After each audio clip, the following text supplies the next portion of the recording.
ఏపీలో దసరా హాలిడేస్పై క్లారిటీ వచ్చేసింది.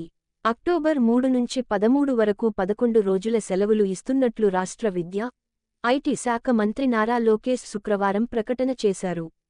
ఉపాధ్యాయులు, పలు సంఘాల విజ్ఞప్తితో ఒక రోజు ముందుగానే సెలవులు ఇస్తున్నట్లు మంత్రి తెలిపారు. క్రిస్టియన్ మైనారిటీ సంస్థలకు కూడా ఇవే రోజుల్లో సెలవులు ఉండనున్నాయి. పాఠశాల విద్యపై రివ్యూ సందర్భంగా మంత్రి సెలవులపై ప్రకటన చేశారు. రాష్ట్రంలో వరదల కారణంగా ఉపాధ్యాయ దినోత్సవం జరపలేకపోయామని, నవంబర్ 11న నేషనల్ ఎడ్యుకేషన్ డే బాగా సెలబ్రేట్ చేయాలని, 14న మెగా పేరెంట్స్ టీచర్స్ మీటింగ్ నిర్వహించాలని అధికారులకు సూచించారు. గవర్నమెంట్ స్కూళ్లను బలోపేతం చేయాలని ఆదేశించారు. స్కూళ్లలో ఫలితాల మెరుగుదలపై ప్రతి క్వార్టర్కు రివ్యూ చేస్తామని చెప్పారు.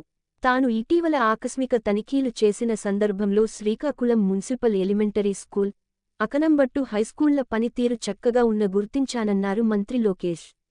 అక్కడి స్కూళ్లలో విద్యార్థుల హ్యాండ్ రైటింగ్, ఇతర స్కిల్స్ బాగున్నాయని, రాష్ట్ర వ్యాప్తంగా కాపీ బుక్స్, డ్రాయింగ్ బుక్స్తో స్టూడెంట్స్ హ్యాండ్ రైటింగ్ ఇంప్రూవ్మెంట్ చేసే అంశాన్ని పరిశీలించాలని అధికారులకు సూచించారు.